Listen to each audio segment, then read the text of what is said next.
Welcome back.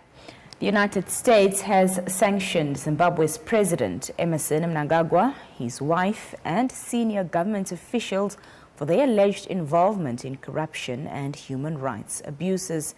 Joining us to unpack this latest development is political analyst Dr. Marius Kudumo. Dr. Kudumo, good evening and welcome to the show. Good evening. Thank you for having me.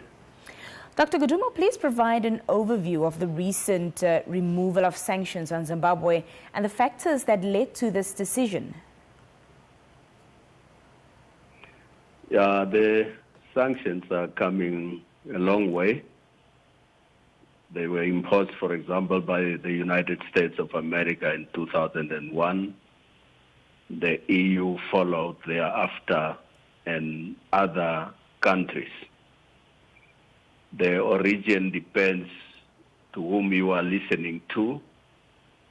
If you listen to the United States and the European Union, then they will tell you it's because of the lack of democracy and good governance that is the reason, as well as corruption. If you listen to some in Zimbabwe, then they will tell you it's a consequence of the land reform. So it's difficult to establish exactly what led to the sanctions, and it depends to whom you are listening to. So others say it's the lack of constitutionalism and democracy.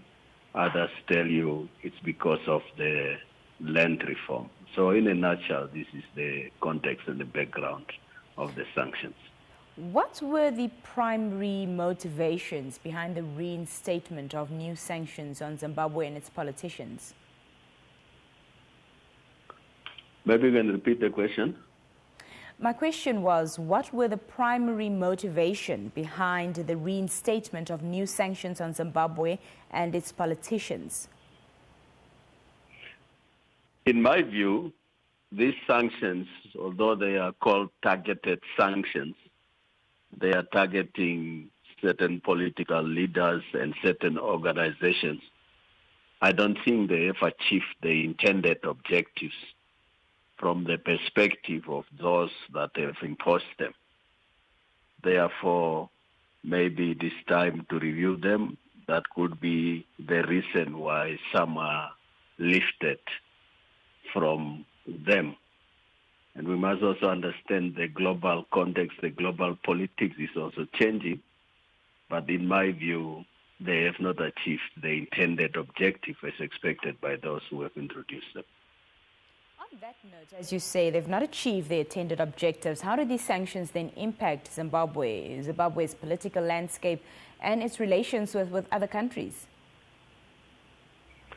Yeah, look, one impact of sanctions is you have limited scope, especially to access international credit and markets. If you are a producing country, you might be limited in that spec.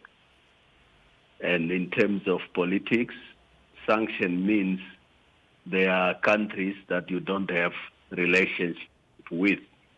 In this globalizing world, every country, whether it is politically or through trade, want to have relationship with as many countries as possible. But I think it is important for us also to understand that not everything about sanction is negative. In terms of history, there are countries that have developed because of sanctions. Because sanctions force you to be inward-looking and to be self-reliant. If you look at South Africa, the military industry, both in terms of research as well as capabilities, were developed when South Africa was under sanction. Zimbabwe that we are talking about under Ian Smith, Rhodesia then, there were sanctions. And because of sanctions, Ian Smith have to look inward and develop industries there. So it's not always negative. It also makes you to be self-reliant and to look at other partners than those that you are actually trading with. What are the potential economic implications of the sanctions being removed or reinstated, Dr. Kudumo? Yeah, obviously, sanctions can also create that the industries are not functioning at their maximum. You might not have access to credit, as I have been explaining. Obviously, it can affect the people. But like I explained previously, there are some countries that have developed as a result of sanctions. So obviously, it's a combination of both factors. In some cases, you develop capabilities because you are self-reliant and inward-looking. In some, it might have impact on your industries, on your economy, on your access to trade. So it depends in terms of the capability of the state. There are specific individuals and entities targeted by these sanctions. What are the reasons for the inclusion? Yeah, like I said, those that have imposed sanctions are saying those individuals are involved or participating in corrupt activities, the issues of democracy and human rights that are not being respected according to their views are basically the reasons. But we must also understand in diplomacy, in international relations, you have what you call the carrot and stick diplomacy. So you reward and you punish.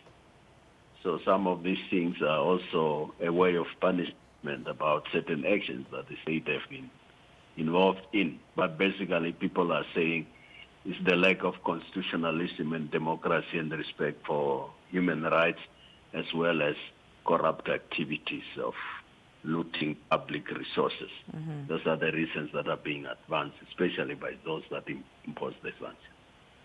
The long-term implications of this, Dr. Kudumo, before I let you go? Yeah, it depends on how you are looking at it. Like I explained, it might lead to lack of discredit and lack of development, and also impact on social sectors like education and your health. But it can also lead to you being self-reliant, or in a globalizing world where it is open trading, you can look at other areas, other countries that you trade with. So it depends on how you position yourself. But I personally don't believe that the underdevelopment in Africa and many of our states is mainly ascribed to sanctions. The issues of governance and improvement of the conditions of the people are serious issues that we need to pay attention to. And there are evidence in history that sanctions can also lead you to be self-reliant, inward-looking, and create your industries. Might be difficult, but a capable state is possible to do many things. Dr. Kudumo, thank you so much for joining us this evening. Thank you very much. That was political analyst Dr. Marius Kudumo on the line speaking to us. We'll be right back.